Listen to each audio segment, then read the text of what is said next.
नमस्कार, सभी पेंशन धारकों का स्वागत करते हैं एक बार फिर से हमारे इस YouTube चैनल पर। दोस्तों, इस समय की सरकारी कर्मचारी हो या प्राइवेट कर्मचारी, उनके लिए दोस्तों इस वक्त की कोर्ट की तरफ से दो बड़े फैसले जो हैं वो निकलकर सामने आ रही हैं। इनके बारे में दोस्तों यहाँ पर बात आज की इस वीडियो के अंदर करेंगे। वहीं दोस्तों पुरानी पेंशन बहाली को लेकर लोकसभा चुनाव में क्या बड़ा मुद्दा बनने जा रहा है, इसके बारे में भी विस्तार से चर्चा इस वीडियो के अंदर करेंगे। वहीं कर्मचारी पेंशन योजना जो प्रतिमाह 1000 रुपए की पेंशन बढ़ोतरी है वो होने वाली है या फिर नहीं होने वाली है, इसको लेकर दोस्तों संसद में आप सभी के लिए बड़ा जवाब जो है हाल फिलहाल में मिल चुका है। साथ ही साथ दोस्तों कर्मचारियों और पेंशन धारकों के लिए एक इंपोर्टेंट खबर निकलकर सामने आ चुकी है। जी हां दोस्तों, इन खबरों की ओर चलने से पहले आप यहाँ पर देख पा रहे हैं कि आप सभी को अगर 7500 क्रेडिट योर अकाउंट इनके अंदर देखने को ऐसा कोई मैसेज मिला है तो दोस्तों आपको सावधान हो जाने की जरूरत है, क्योंकि लाखों पेंशन धारक जो है वो 7500 की पेंशन को लेकर हाल फिलहाल में प्रदर्शन कर रही हैं। और इसी बात को लेकर एक बड़ा खुलासा हाल फिलहाल में हुआ है, क्योंकि काफी सारे जो पेंशन धारक हैं उनके फोन पे साथ में यहाँ पर जो है कुछ इस प्रकार का मैसेज दिखाई दे रहा है, जिसमें बताया जा रहा है कि आपके खाते में 7500 रुपए क्रेडिट हो चुके हैं।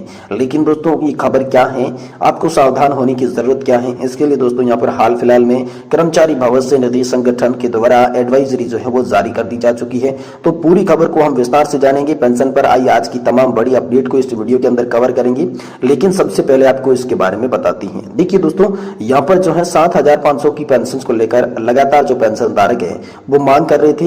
इसी बीच दोस्तों कुछ साइबर ठग ऐसे हैं जिन्होंने एक नया तरीका अपना लिया है पेंशन धारकों को ठगने का, जिसमें दोस्तों ये मुख्य तरीका है, क्योंकि 7500 की पेंशन की बात हर कोई कर रहा था और इसी बीच सरकार की तरफ से भी आश्वासन 7500 की पेंशन को लेकर निकल कर आ रही थी।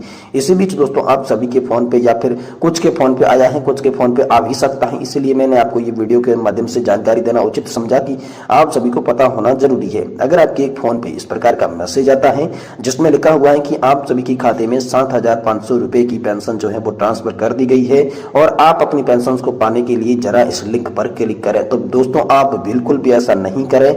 ये साइबर अपराधी हैं जो कि ठग हैं। बिल्कुल आप सभी का जो अकाउंट के अंदर पैसा है वो जितना भी है दोस्तों ये लूट सकते हैं। इस प्रकार के अनजान लिंक पर आप कभी क्लिक मत करें। हाल फिलहाल में कर्मचारी भविष्य निधि संगठन ने इस प्रकार की आप सभी के लिए एडवाइजरी जारी की है, जिसमें ये बता दिया गया है कि आप सभी को इस प्रकार का कोई भी मैसेज मिले तो उस पर क्लिक नहीं करना है। 7500 की पेंशन जो आपके खाते में भेजी जाएगी उसके लिए कोई भी ऐसा प्रकार का जो मैसेज है वो आपको कभी देखने को नहीं मिलेगा। तो सबसे पहले मैंने ये जानकारी देना इंपॉर्टेंट समझी। अब चलिए हम आपको बताते हैं कि आखिरकार पेंशन और सरकारी कर्मचारियों के लिए क्या बड़ी खबरें निकलकर सामने आ चुकी है। देखिए, सरकारी कर्मचारी हो या प्राइवेट कर्मचारी, उनके लिए कोर्ट की तरफ से दो बड़े फैसले सामने आए हैं। दोस्तों सुप्रीम कोर्ट ने पिछले ही दिनों में यहाँ पर दो बड़े फैसले जारी किए हैं। इसमें दोस्तों कर्मचारी के जुड़े मामलों कोर्ट कचहरी जो चक्कर काट रही थी उसमें दोस्तों यहाँ पर आप सभी के लिए बड़ा फैसला हुआ है, जिसमें कहा यह गया कि सुप्रीम कोर्ट की ओर से कहा गया कि किसी मामले को छुपाना या फिर झूठी खबर या फिर एफआईआर की जानकारी नहीं देने का मतलब ये नहीं है कि नौकरी देने वाला मनमाने ढंग से कर्मचारी को बर्खास्त कर सकता है।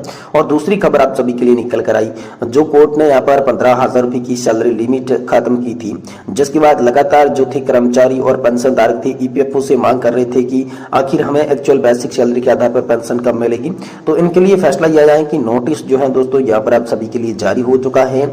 जल्दी आप सभी के खाते में जो है यहाँ पर एक्चुअल बेसिक सैलरी के आधार पर पेंशन देखने को मिल सकती है, क्योंकि कर्मचारी भविष्य निधि संगठन को नोटिस जो है हाल फिलहाल में सुप्रीम कोर्ट की तरफ से मिल चुका है। अब बात करते हैं कर्मचारी पेंशन योजना में प्रतिमाह जो 1000 रुपए की पेंशन बढ़ोतरी की बात हो रही थी, आखिरकार बढ़ोतरी होगी या फिर नहीं होगी, इसको लेकर दोस्तों संसद में आप सभी के लिए बड़ा जवाब हाल फिलहाल में मिला है।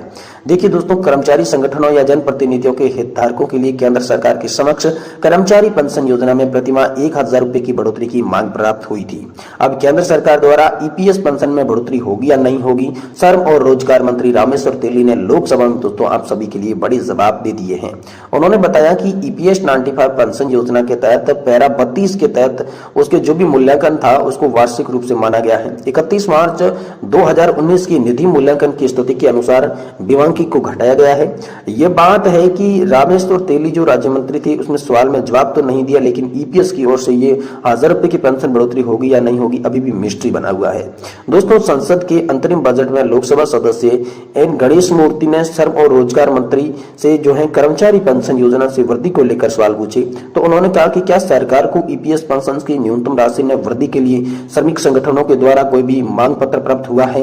दूसरा, यदि हाँ हुआ है तो इसके संबंधी ब्यौरा क्या है और इस संबंध में सरकार द्वारा क्या कार्रवाई की गई है और कार्रवाई किए जाने के बाद क्या विचार किया जा रहा है, इसकी भी बात की जाए। और तीसरा था कि क्या सरकार पेंशन गणना सूत्र को संशोधित करेगी, क्योंकि वर्तमान में ईपीएस 95 पेंशन योजना के तहत पेंशन भोगियों के खिलाफ मनमाना और पक्षपातपूर्ण व्यवहार है। यदि हाँ तो इसका भी ब्यौरा क्या है। ये तमाम सवाल जो थे पूछे गए। इस पर दोस्तों श्रम और रोजगार मंत्री रामेश्वर तेली ने जवाब दिए हैं। तो चलिए आपको सदन के अंदर क्या क्या बताया है इसके बारे में पूर्ण रूप से विस्तार से जानकारी देते हैं। देखिए, कर्मचारी पेंशन योजना 1995 के अंतर्गत मौजूद 1000 रुपए की प्रतिमाह पेंशन बढ़ाने के लिए श्रमिक संगठनों और जनप्रतिनिधियों सहित हितधारकों के अभ्यावेदन प्राप्त हुए हैं। और ईपीएस 95 पेंशन जो है वो परिभाषित अंशदान परिभाषित लाभ सामाजिक सुरक्षा योजना है। कर्मचारी पेंशन कोष में नियोक्ता द्वारा 8.33% का दर का अंशदान किया जाता है। वहीं 15,000 रुपए प्रति माह तक के वेतन पर दोस्तों 1.16% का केंद्र सरकार बजटीय सहायता के रूप माध्यम से केंद्र सरकार द्वारा भी अंशदान होता है। योजना के तहत सभी लाभों का भुगतान इस प्रकार से संचित राशि से किया जाता है। ईपीएस 95 की पैरा 32 के तहत मूल्यांकन वार्षिक आधार पर किया जाता है और दिनांक 31 मार्च 2019 की निधि मूल्यांकन की स्थिति के अनुसार इसमें बीमांकी को घटा भी गया है।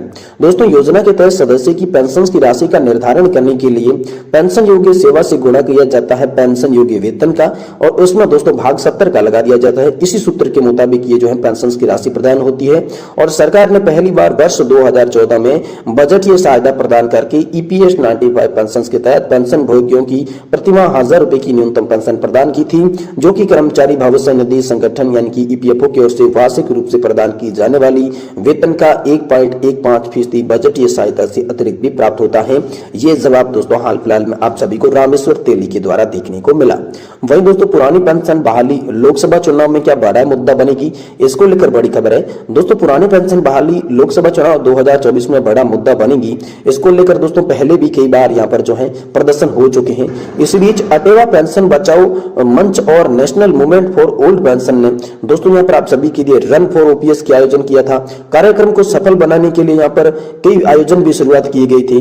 दोस्तों, अटेवा के प्रदेश अध्यक्ष विजय कुमार बंधु ने स्वामी विवेकानंद के जन्मदिन पर भी यहाँ पर जो है आप सभी के लिए जनसंवाद किया था। अटेवा आपके कार्यक्रम के तहत स्कूल कॉलेज कार्यालय सहित जनमानस को भी अटेवा के उद्देश्य और संघर्ष के बारे में बताया गया था। साथ ही दोस्तों निजी कर्म के दुष्परिणामों की जानकारी दी थी। मतदाता और पेंशन जागरूक मार्च भी निकाला गया था और अधिकारियों के साथ साथ प्रबंध मुद्दों को भी जोड़ा गया था और अधिक से अधिक मतदान करने के लिए प्रेरित भी किया गया था। जिसके बाद रन फॉर ओपीएस दौड़ का भी आयोजन किया गया था। तो दोस्तों, विजय कुमार बंधु ने बताया कि national movement for old pension scheme के तहत देश भर के पुरानी पेंशन बहाली का अभियान चलाया जा रहा है। इस आंदोलन की वजह से झारखंड सहित 6 राज्यों में पुरानी पेंशन बहाली हो चुकी है। अब आखिरी चोट लोकसभा चुनाव में की जाएगी, जिससे देश भर में पुरानी पेंशन योजना को लागू किया जा सके। उन्होंने कहा कि न्यू पेंशन सिस्टम दुनिया का सबसे बड़ा घोटाला है। अटेवा ने इस बात की आशंका कई वर्षों पहले ही कर दी थी, जो कि आज सच साबित हो रही है। अटेवा के प्रदेश महामंत्री नीरजपति त्रिपाठी ने कहा कि अटेवा लगातार सरकार से पुरानी पेंशन योजना की बहाली की मांग करता रहा है। अगर बहाल नहीं किया गया तो एनपीएस के पैसों को निजी कंपनियों में निवेश कर सरकार को चुनाव लगाया जाता रहेगा। और प्रदेश मीडिया प्रभारी डॉक्टर राजेश कुमार ने कहा कि पुरानी पेंशन शिक्षकों और कर्मचारियों के लिए बुढ़ापे की लाठी है। पुरानी पेंशन ही सेवानिवृत्त कर्मचारियों के बुढ़ापे का सम्मान है, इसलिए सरकार को पुरानी पेंशन बहाली की ओर ध्यान देना चाहिए। इस बीच दोस्तों एक बड़ी खबर आप सभी पेंशन धारकों से निकल कर आ रही है। पेंशन लगवाने के लिए रिश्तेदार के साथ एक गया बुजुर्ग, लुट गई करोड़ों की जमीन। पूरा मामला दोस्तों आपको बात करें तो चित्रकूट जनपद के 85 वर्ष के बुजुर्ग ने अपनी पेंशन लगवाने के लिए रिश्तेदार के साथ जाना भारी पड़ गया।